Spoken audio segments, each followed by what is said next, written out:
Hello, this is Community Unity Now, the D Tycoon Show. This is Bill Morton, President of the Rogers Park Chamber of Commerce, and I am Trudy Leong, Administrator of the Rogers Park Chamber of Commerce. Welcome today, and our very special guests are several members of the People's Response Network. Welcome, everyone. Could you please introduce yourselves? Hi, thank you. My name is Dr. Barbara Norman. And my name is Dr. Howard Ehrman. My name is Lynette Sims. I am Erin Murphy. Hello, Bridget White. Hello. And our topic today is the new Rebuild Chicago Department of Public Health Ordinance. Could you tell us a little bit more about this ordinance and why you are working to get it passed? Yes, so my name is Dr. Howard Ehrman. Myself and Dr. Barbara Norman are co-founders of the People's Response Network. And we were soon joined after February 2020 when we founded it by Lynette Sims, who is now the chairwoman of the People's Response Network, and later on by Bridget White, who is a CPS mother, organizer, and community health worker. And for the last several months, Erin Murphy, who is a teacher in the Chicago Public Schools.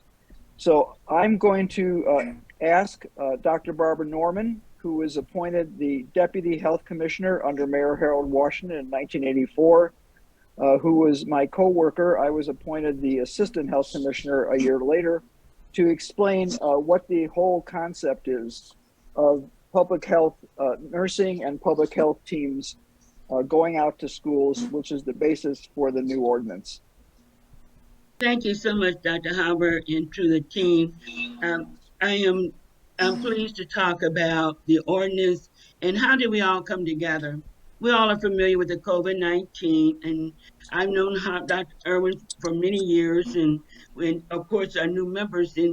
During a conference during the American Public Health Association that was held in November of 2019, while we were in Philadelphia, and while participating on a panel, physicians and healthcare professionals from the World Health Organization and from the CDC, it was clear that many of the participants were talking about an observation of an increased number of patients that were being admitted to their facility with similar signs and symptoms of severe respiratory distress, difficulty breathing, weakness, malaise. And at the time, we didn't know what it was, but we did notice across the country, different doctors were reporting the same symptoms of their patient.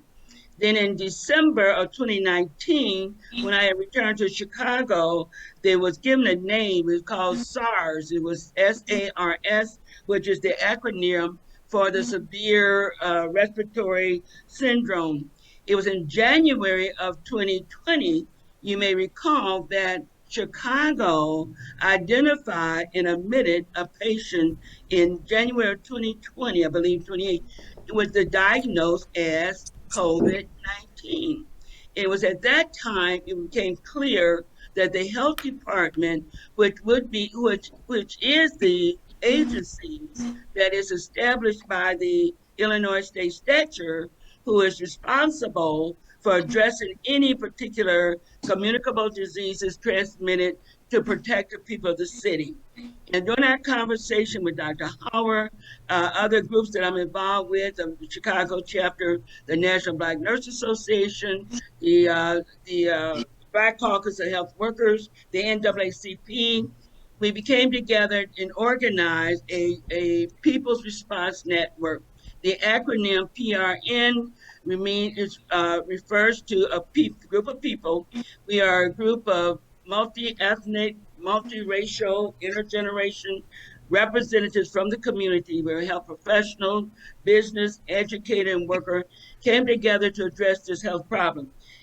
And we all know, directly or indirectly, we all have been affected by COVID. At the time, no one knew that the virus would be so deadly, so devastated, that it become such a pandemic. And we also didn't know that the Department of Health had been so dismantled that it was ineffective, inefficient, unable, unequipped, that or just in order to deal with this virus. It was from that point that we became clear there was a need to develop a plan for the city to address the needs in order to get the early screening, diagnosing, testing, and to treat our people in the city of Chicago. And let me just say, I don't know how much time I have, but I'm referring to, for example, during our era, I know things have changed, and I know there's a lot of different. However, things may have changed, but the problems remain the same. In fact, many of the conditions we're living up now are worse than they were during the time when I was deputy commissioner for the city of Chicago under the late Mayor Al Washington.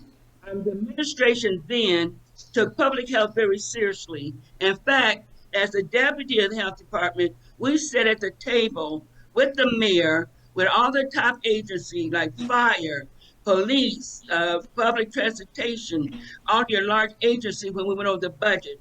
Harold Washington thought of public health. P was stood for people. Public health referred to caring for the people. And just briefly, and I know I'm gonna let you go, but part of the part of the public health responsibility. Just think, at that time we had less people, yet we had an operating budget to almost $80 million. Those dollars was coming from federal, state, county, and local. Those dollars were designated for the people, the neighborhood of the city of Chicago. One of the big initiatives was the infant mortality reduction initiative. We had AIDS, we had HIV, we had STD, we had the WIC program, we had a mental health facility, maternal child health facility, nutritionists, we had school health. Kids were able to get their dentist done. The hearing and vision was performed by the public health nurses within those agencies.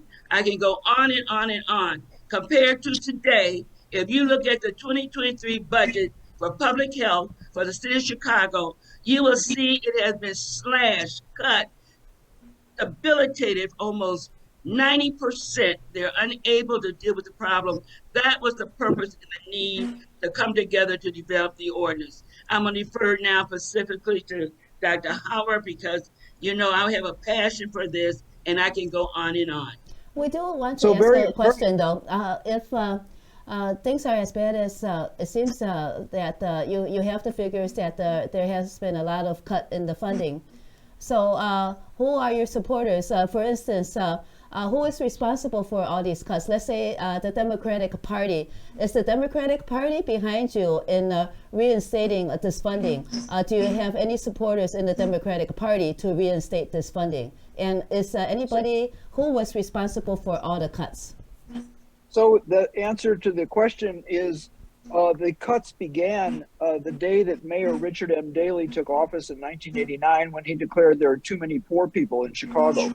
So at that point, the Department of Health had 2,000 employees and 57 facilities. Now it has 600 employees and 13 facilities. The cuts were made by Richard M. Daley and by Emanuel primarily. However, there's been no restoration of any of those positions for the most part. To give you an example, there were 19 mental health clinics when Mayor Daley took office in 1989. There are now 5 understaffed mental health clinics. So the situation is across the board that the Department of Health was incredibly underprepared, devastated more than any city, local, county, or state health department in the country. Although in the country as a whole, 100,000 people were cut and laid off from 1980 to the present.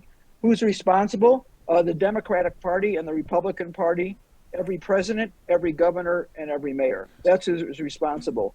We do have the original ordinance we introduced was in March 21st of 2021. And our chair can talk about that in a minute.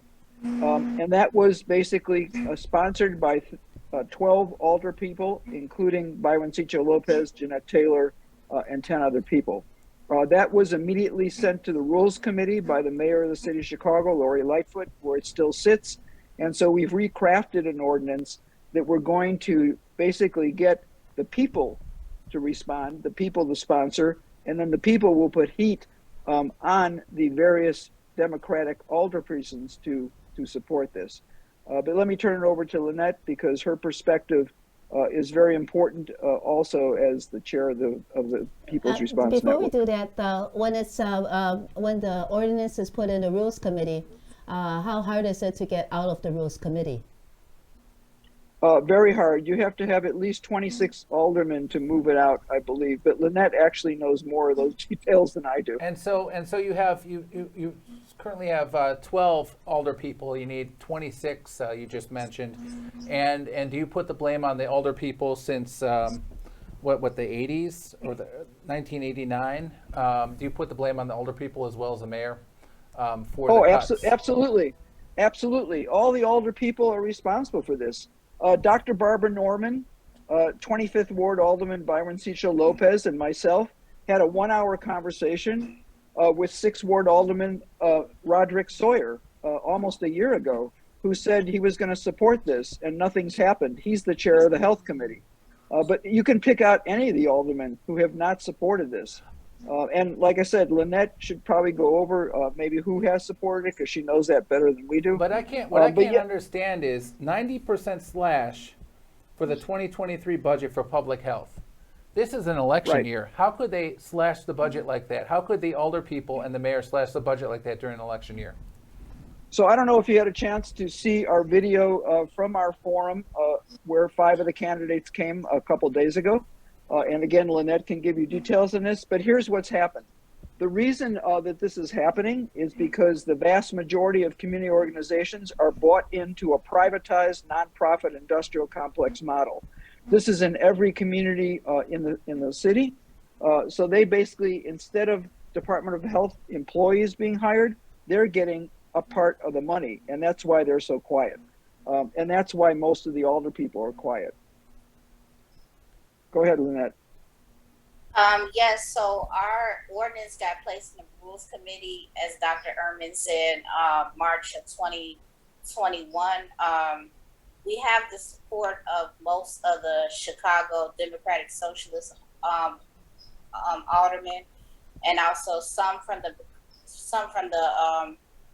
Progressive Caucus. But that's a large majority of our support. As Dr. Ehrman said, we talked to Alderman Roderick Sawyer. He is the chair of the Health and Human Relations Committee. We have been trying to get that ordinance moved from the Rules Committee to the committee it should belong in, which is the Health and Human Relations Committee. But our cries have, went nowhere. In addition, the first ordinance called for the funding to come from the American Rescue Plan Act money, the money that the federal government got in response to the COVID-19 pandemic. And 40% of that money went to the Chicago Police Department. So again, budget sets the priorities, and the priority was not public health. It was pretty much the Chicago Police Department that had the priority. So just to be clear, you're saying that the money for COVID relief from the federal government went to the Chicago Police Department instead. And how did that happen? And also that all 90% of the funding that was removed from the from Chicago Public Health, the Chicago Department of Public Health, are you saying that all of it, most of it, how much of that 90% went to the police? It's around 40% of it. It was an article done, I think, by the Chicago Sun-Times and the Chicago Tribune, maybe WBZ, that did tracking and auditing of the money, and around 40% of that money went to the Chicago Police Department. Yeah, so just to clarify, there's different pots of money that came from the federal government to all cities and states. So I just want to make sure that the listeners understand that, one part of that money, the $241 million that Lynette Sims is talking about, the chair of PRN, was supposed to go to Health and Human Services, and the mayor shifted it on purpose to the police to cover police expenses. That's one pot of money. There's a much bigger pot of money, $626 million, that went from the CDC to the city of Chicago and the Department of Health. And the majority of that money was privatized. It was privatized. We did FOIAs. We have FOIA information we're happy to share with your station that shows that hundreds of positions were hired, but those people were contractors, not Department of Health employees. So it's been a combination of mismanaging on purpose money to the police and privatizing most of the other money. This has been going on in terms of the privatization of money for the last 34 years since Richard M. Daley took office through a manual into Lightfoot's administration. Did you say that the private employees are from the nonprofit organizations, or are they from for-profit businesses? They're from, yeah, that's a very good question. Thank you, Trudy. They are from both. So there are for-profit corporations, a lot of whom are from outside Chicago, who have gotten these jobs, and there are nonprofit organizations, corporations who have. Let me give you an example that I think the listeners are familiar with. $61 million of our hard-earned tax money was spent to set up an emergency hospital in McCormick Place.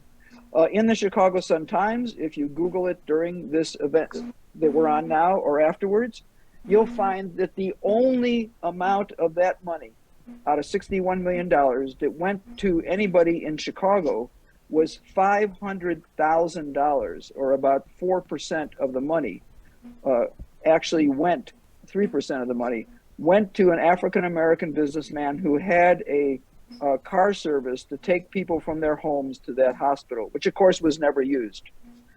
All the other money went to contractors who were primarily outside the city, for-profit corporations led by white males. That was an article in the Sun-Times you can still find online. That's just the tip of the iceberg. So the mayor shifted a lot of the money. It was privatization. It's a conflict of interest, and you're calling it corruption. There you go. Well, I think it's easy to throw around the word corruption. The question is, what's the root cause of corruption? That is the whole system of neoliberalism that started 50 years ago this September with the overthrow of the Allende government in Chile, which has devastated public health and education in every country in the world, including the United States. But I think it would be important to hear from our other two guests here, Bridget White, in terms of the situation in schools and why our new ordinance is going to put public health nurses and teams into underutilized schools to work both in the schools and the community. And then Erin Murphy, who's a teacher in the public schools. So go ahead, Bridget. Sure. And just to kind of piggyback off of that, just like the money that Dr. Howard just spoke about, there was about, if I remember correctly, even $2 billion that went to CPS, and that was supposed to be COVID relief funding. So before the students went back, you know, what happened to the HEPA filters that should have been put inside of the schools? What happened to the testing that should have not only been at 4 high schools, but it should have been at all the schools, and partner with somebody, or again, working with the Department of Health, of having the testing at the school, or helping the parents become certified to be a part of that testing. So this random testing that was done for the students, it wasn't, and it should have been all the students being tested. It was an opt-in if you want to get tested, as opposed to everybody will be tested and you have to opt out, which is the total opposite. So you never had true numbers of how high the COVID risk was. And even now, since there is no type of testing happening now, there should have been N95 masks provided to the students. That wasn't done.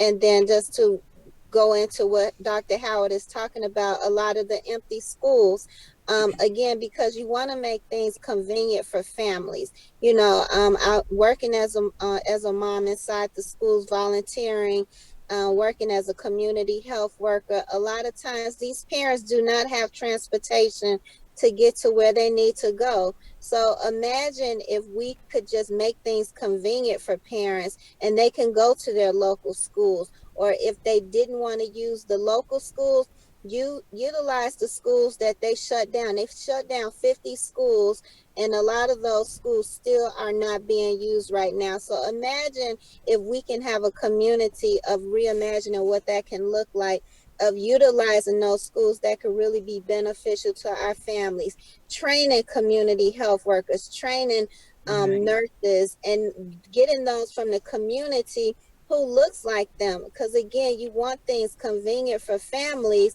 that they can go within walking distance, that they can see somebody who looks like them. You know, we're in a mental health crisis right now, especially after the pandemic. So, you know, instead of people who has a certain stigma already pertaining to mental health, imagine if you made it convenient and local for them, utilizing these buildings that's still sitting there right now, and just really doing things for the community, as opposed to the way that it's been for decades of just going against our best interests and just making the rich richer, and then still not providing the services that our family needs. Again, community health workers, another program that I'm with, the Youth Wellness Project, where we train 13-year-olds to 21 years old to become community health workers. And imagine if we can even expand that on a greater scale, and even partnering with other organizations. You have this knowledge here with the People Response Network, the great knowledge of Dr. Howard, Dr. Norman, who's seen the way it used to look like, the way it should have looked like, and to come to them and talk to them of the things, and partnering with People Response Network to put things back the way that it should. That way our communities won't be dying at such a high rate of COVID and even all other diseases, and getting regular vaccinations done back at our schools. I didn't even know that we used to get vaccinations done at our own local schools, Yeah. until both of them shared that with me. So imagine just bringing all of those things back that can turn around the rates that's in our community right now, and bring it back to where it should be, and back to the people and responding to the people. When you mentioned that only some of the school children were being tested, could you clarify as to what parts of town, what schools, which children were being tested versus other children? Can you say that again? You said that the testing of children during the COVID pandemic was not system-wide, that it was a very small portion of children that were being tested. So which portion was it? Was it, could you clarify as to which children were getting the test and which children were not getting the test? Well, as a parent, you had to opt in to get your child tested. So let's just say, for example, somewhere on the south side, I'll use maybe Corliss, and you have 100 students at the school. You have the choice of, you would have got your child tested or not. So if only 10 parents said, you know what, I want to make sure that my children got tested, and then you have 90 students who don't get tested, you don't know who has COVID or not, because the other 90 children parents didn't offer them to get tested. And I'm saying it should have been the opposite, that everybody gets tested and you have to opt out to not do it. That percentage would have been much lower, because you're automatically tested. And I don't see people reversing not to be tested, because a lot of times families weren't even aware of this. This is information that's shared on the internet. You have a lot of parents who's not in care of their children, but a lot of grandparents that might not be familiar with the internet and getting on technology. So if they're the ones caring for the children, and you're telling me the only way you can sign up to be tested is to log on to the internet, as opposed to making it convenient for parents and grandparents or the guardians, a lot of people did not do that because they may not have gotten the emails. You have to also be on CPS email database, which a lot of times it seems like parents aren't, because even just a lot of other information that's shared, I constantly hear, I didn't know about that. I didn't hear about that, because they're not using multiple ways to connect with families and share information out to them as they should and could. So the new So I just- Rebuild CDPH ordinance would help improve this then.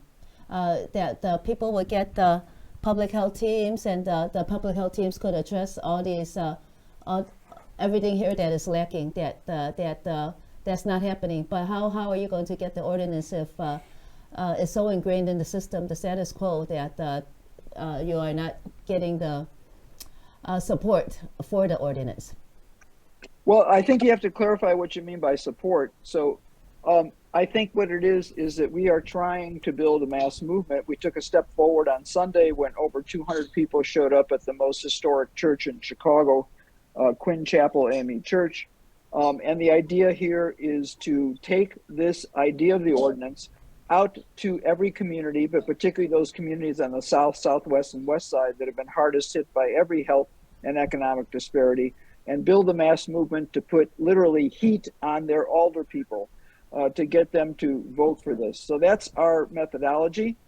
We certainly are happy to meet with elected officials, but so far elected officials have gone along with the game that's been going on for 40 years. I think it's important to hear from Ehrman, because Ehrman is a teacher in CPS, but I just want to add to the great remarks that Bridget made. Los Angeles, Philadelphia, other school systems, but let's take Los Angeles as an example. Their school system is exactly more than 2 times larger than Chicago's, and yet they had exactly what Bridget said, and also what CPS said it was going to do right before the fall of 2020. It said it was going to have opt-in testing, then it changed its mind to make it opt-out. So LA had required testing for over a year. And that was very helpful for them to keep COVID at a lower rate than what Chicago had. And they offered vaccines to everyone, teachers, staff, parents, and students in every single school in Los Angeles multiple times. So it's not like we're talking about something that doesn't exist. We're talking about the fact that the mayor of Chicago and the 2 CEOs of CPS have completely failed the teachers, the staff, the parents, the students, and their families. But Well, how is the CPS different from the Los Angeles? And then how is this mayor different from the mayor of Los Angeles? Well, I don't want to get into the details of this, but basically the mayor of Los Angeles does not control the schools like the mayor of Chicago, because they have an elected school board. Right. And because the CEO, which they don't use that word, by the way, that word was invented by guess who? Paul Vallis, who is running for mayor, when he privatized more of the Chicago public schools than any time in history. And yet he said on Sunday that he was against privatization. So I'd like you to ask that question to Paul Vallis. But to get back to the issue, the Los Angeles Unified School District. We have to wrap up very District. soon, Howard. So let's make it Yeah, really so quick, a quick wrap up, please. Let's hear real quickly. Let's hear from Ehrman about that. Go ahead, Ehrman. I just wanted to say, with this ordinance, it really has the potential to transform the everyday lives of our students. You know, I used to work in the preschool, and in preschool we test the incoming students for lead. And very sadly, for some of my students, they were testing very, very high. You know, with this ordinance, you could have healthcare workers educate parents on what that really means, you know, what the health effects are of that. And then you could also have these building inspectors come try to figure out, is there lead in the school? Are there lead pipes at home? You know, what's going on with that? Just last week at McClellan Elementary School, they had lead paint falling down in the classrooms. And, you know, it took one of... So sorry. We'll have to continue this maybe on another show. But thank you so much for all your information. This is Community Unity Now. Thank you so much, People's Response Network, and for I'd love to joining unpack us. everything at a future date. Yes. It's an important topic. Yes. Thank you. This is Thank you. Community Unity Now. Thank you so much for watching.